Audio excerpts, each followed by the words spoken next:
Hi, this is Abul Hussain coming to you direct from London, the United Kingdom, and welcome to another episode of the SMMA Mastermind podcast, where we talk about how you can start or scale your digital marketing agency. Now, if you are watching this episode outside of our Facebook group, click on the link above or below this video or go to smmamastermind.com, especially if you are in the agency community. Now, with that out of the way, I have a very special guest joining me from Dallas, Fort Worth, in Texas, in the US. His name is John Hill, and he is the host. I need to get the show name right. He is the host of the Sales Throwdown, which is a weekly podcast all about sales and how, I suppose, you can grow your business as an agency, as a consultant, hopefully through commission-only salespeople, because I know this is something that he specializes in. And this episode is going to be all about how you can make it rain. Well, hopefully make it rain. With that, John, welcome to the show. Wow. Thank you so much for having me. I'm happy to be here. Thank you very much for joining me. So for the viewers who might not be sure who you are, how about a little bit of an intro? What's your background story here? Yeah, thank you. I've been in sales for about 20 years. I've only been good at it for maybe about 8, before that. Was kind of in the right places at the right time, kind of fell into some unique situations. And then a friend of mine gave me an opportunity to go sell B2B as an outside rep. And it was the first time I'd really struggled. And another friend of mine said, "You should come meet my coach." And I said, "Coach? I don't need a coach," and ended up kind of circumnavigating all my ego that was wrapped up in sales for no really great reason, because I wasn't being super successful at the time. Went and started to get on the path, learn coaching, really take a deep dive into myself, becoming more self-aware of who I am and why that sometimes gets in the way in my sales conversations. And that's mostly what we focus on the podcast, right? Is the psychology of selling, right? Everybody needs different things to have trust when you're talking to a salesperson. So we use a personality matrix that's pretty well known called DISC. And the unique thing about our show is we have somebody who's in each one of those 4 quadrants. We have someone who's a D, someone who's an I, someone who's an S, and I am the C. So we get to talk about how that psychology of our personality and our comfort zone shows up and how we run our businesses and how we sell, because you're going to sell to people who are not like you. So how do you build trust with people who don't need trust the same way that you do? And that's mostly of what we focus on the show. In addition to that, I have a sales consultancy called Adapted Growth. We work with teams, entrepreneurs, coaches, consultants, figure out the part of it that you don't like, and let's figure out if we can use software to replace you or if we can use another person to replace you. And so that way you can finally get off the phones if you're not enjoying those phone calls. Mm-hmm. Okay, that's a great intro there. Now, first question for you there is, obviously you said you've been selling for 20 years, but doing it well for 8 years, and go off and, find a coach. Most people, obviously, they think of coaches and mentors, and they think of gurus and scammers and people who just want your money. Now, I mean, what difference did having working with this coach actually make? What were you doing before you met this coach, and what did you start doing after meeting this coach that kind of made the difference for you?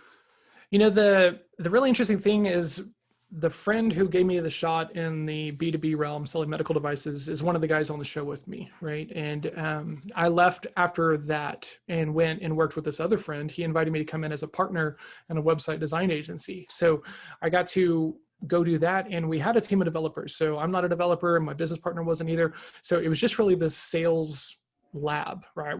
Every call I could turn around to him because he'd been doing it longer. Okay, that sucked. Okay, why? And then we'd role play, we'd practice. And I come from a martial arts background, which is where I actually met both of these guys at. I was networking inside of my Kung Fu school, and I bring a lot of what I have learned in the martial arts training of like consistent improvement.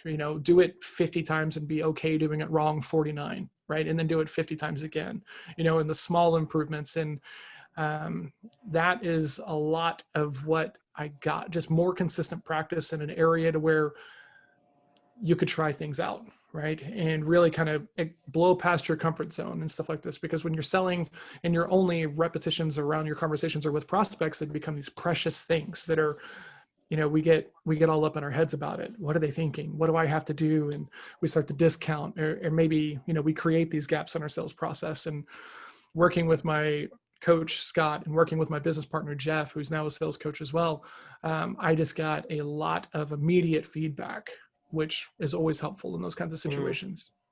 Okay, I suppose it's important to kind of have this mindset of continuous growth, continuous improvement, I suppose, as the Japanese also like to call it. Yeah. Kaizen, that's Kaizen, yeah. Yeah, absolutely. So when, I suppose people are, especially agency owners, whether it be a digital marketing agency or a creative agency or whatever it might be, when they are starting their journey, their entrepreneurial journey, and they're doing sales outreach, what are the common mistakes that they are making that hinders their progress? Oh man, that's a long list, I would say. You know, the first thing, we have the time. the first thing is that you have to figure out the way that it's going to work for you, right? Every business is a little bit different, from how they lead gen to how they qualify to what makes a good client versus a bad client. And for whatever reason, it seems like that's really important until you get a salesperson. And then what happens is it's just, what'd you close for me lately, right? Kind of deal.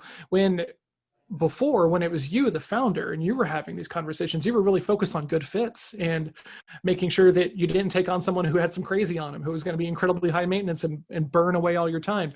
And then all of that goes away when you get a salesperson, which is weird, because if anything, you should be more concerned that this person who's not you and doesn't have this preciousness around the business, you want them to qualify as hard, right, as you are, you know, in saying no to the people that have the crazy on them and stuff like that. So that way you're valuing the team, right? And if that team is one person and it's the owner who just doesn't want to be on the phone calls, or whether it's 15 people and there's account managers, as a salesperson, you can optimize for getting deals done at any cost possible, or you can be optimizing for the right kinds of clients, consistent revenue, and having like a repeatable process. So that way you can kind of forecast what is going to happen, but you can't do both of those things at the same time. Mm-hmm. And when agency owners are trying to get their sales process together before they actually bring in a salesperson to follow the process, where do you find them to struggle the most? Man, that's a good question. A coach told me once, and I believe this, that sales in itself is not difficult. We make it difficult with our perceptions and our history and things like this. And I can't really speak for the UK, but here in the US, like, salespeople are often portrayed as not the kind of people you want to be, right? You know, the used car salesman. Okay, awesome. You know, like the used car salesman, the slick back hair, the perfection, the lying, all these things that come as part of the salesperson label. But it's crazy because, like, it's not really true. Like, I don't know a single salesperson who is intentionally trying to be fake. Now, they have a high level of like urgency because they've got goals to meet and stuff like this. And sometimes they don't do a good job of setting the right expectations and having the right kinds of conversation with people. But I don't know a single salesperson who's like, yeah, I love being the classic cheesy used car sales guy. Nobody thinks that they fall into that group, but it's the perception of other people. So it's our mindset that usually gets in the way. Am I allowed to say these things, right? Can I say these things? What happens if I do this, And that's why the practice becomes so important, because depending upon your personality, you need to do enough reps, and by reps, I mean repetitions, to know that you can ask a hard question and the world doesn't end, right? And then other people, depending upon your personality, you need to do enough reps that you see that person you're talking to as a person and not just like a task or a mission or something you need to win, right? So more repetitions is usually the answer, but the intention behind the repetitions becomes really important. Does that make sense? Mm-hmm. Yeah, absolutely. So awesome. I suppose what the kind of clients that you work with from your consultancy side of things, are they mainly doing cold calling, cold emailing, or what's the kind of preferred method of outreach for most of your clients?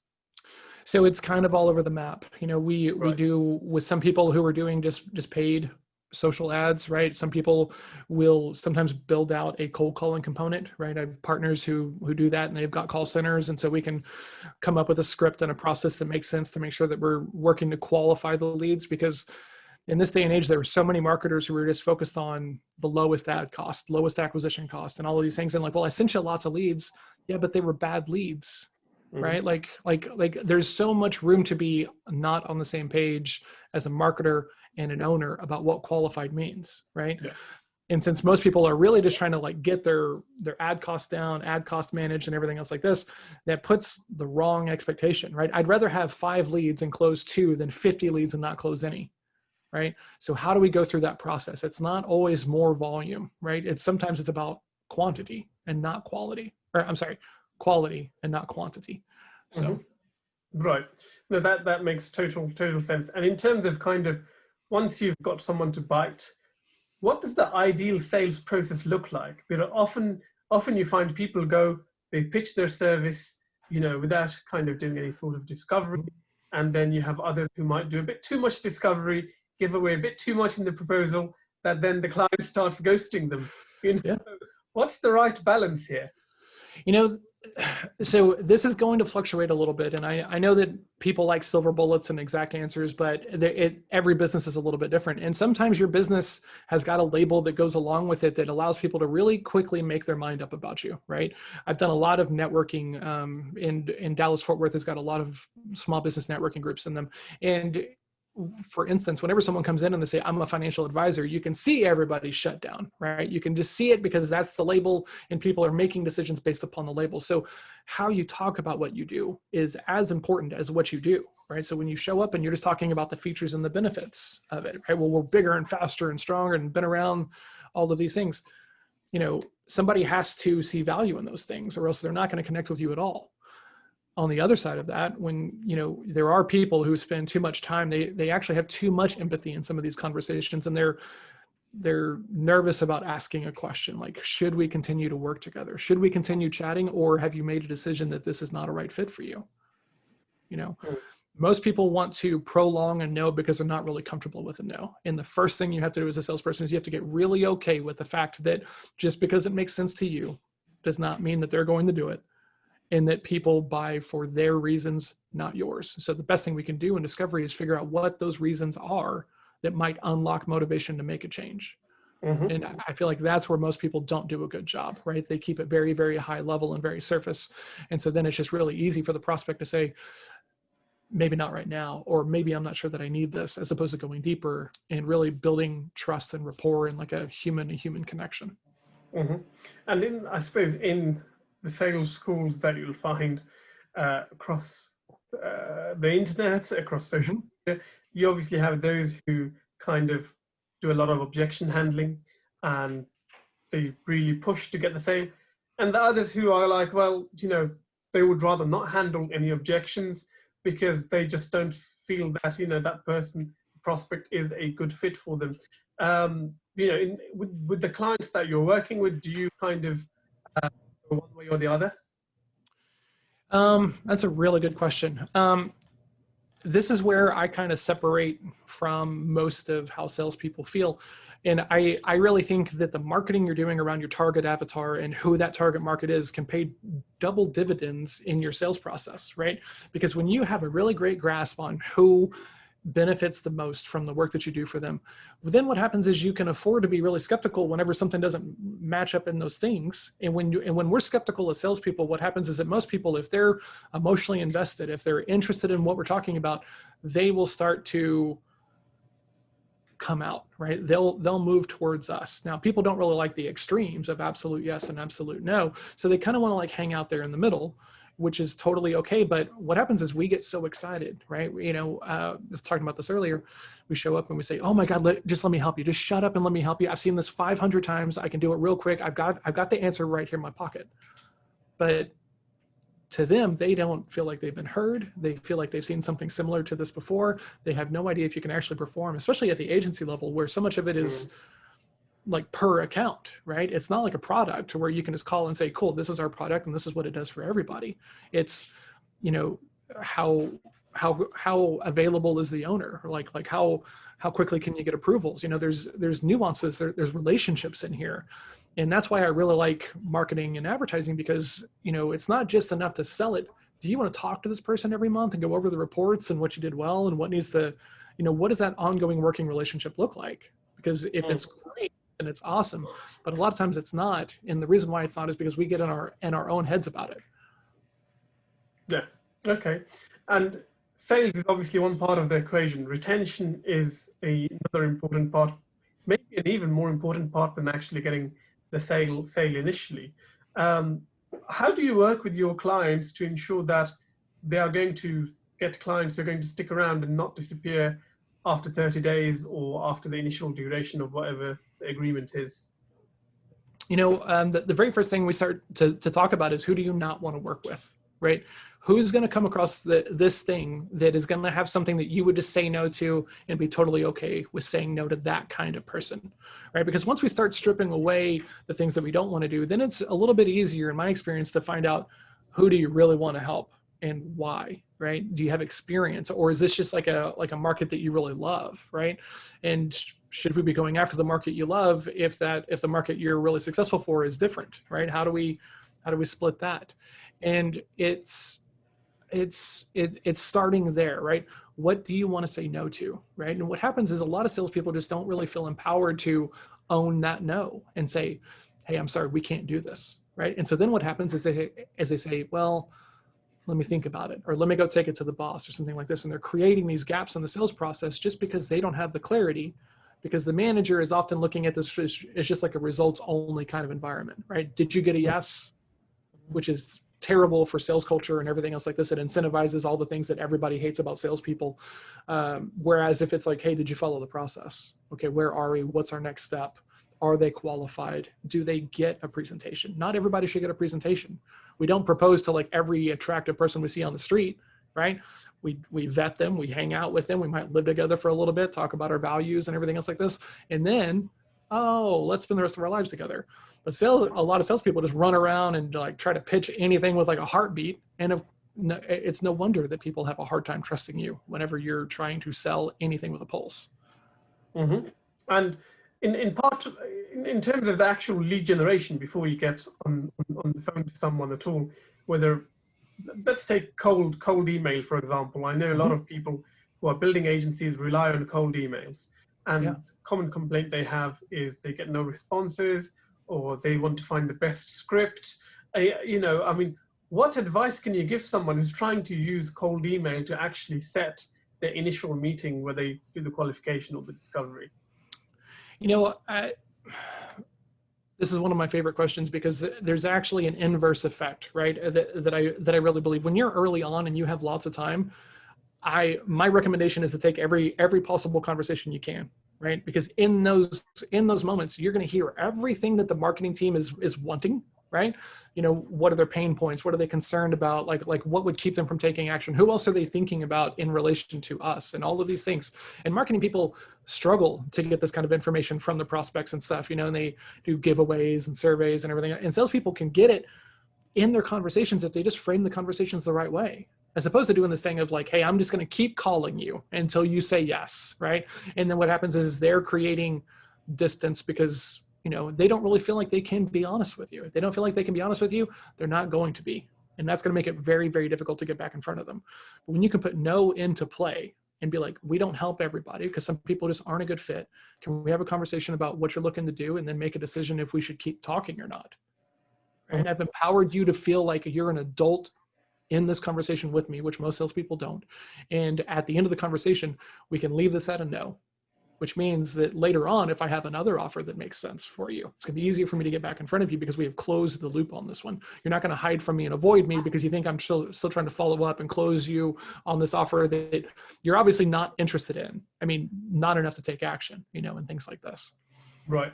So as, say, for example, a new or a startup or a growing agency owner, should I be looking to outsource my sales to a commission-only person, or bringing someone in-house before I know my offer has been dialed in and I know I've got a product here that I can sell? Or do I bring in someone who can actually help me to tweak their offer and refine it to something that they feel like they can sell themselves?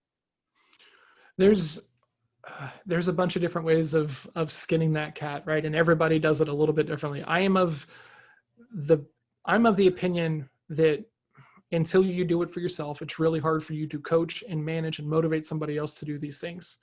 in addition to that, I also think that if you're not doing good, strong lead gen and you want to bring on a salesperson, you need to pay that salesperson to go lead gen for themselves, right?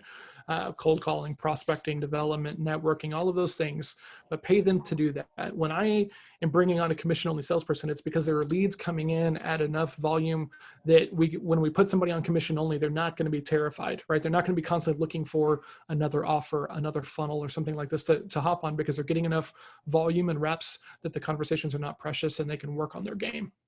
So that being said, if you're an agency owner and you have avoided selling the entire time you've been in business, on some level that comes across to the person that you're going to be working with, right? And you don't have to be great at like every part of the business, but I really feel like you should have some experience in it. So that way when you're, hey, I know this sucks, right? I'm sorry you got that no. I've had that experience as well. What do you think you could have done better on that call, if anything?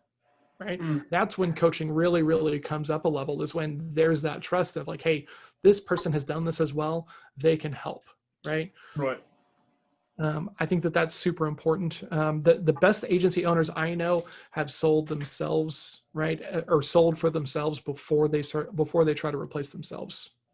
Right. Okay. No, that makes a lot of sense. And given this situation that we have with this global pandemic, most of us are not working from an office environment anymore. How can someone, I suppose, manage a salesperson effectively remotely and be able to, I suppose, provide the level of feedback that you'd be able to do if you're over their shoulder and could listen in on the call? Yeah, that's a great question. There are lots of tools to record dials, even in remote environments. Every call that one of our closers does gets recorded, and we can reference it for coaching and management and reinforcement.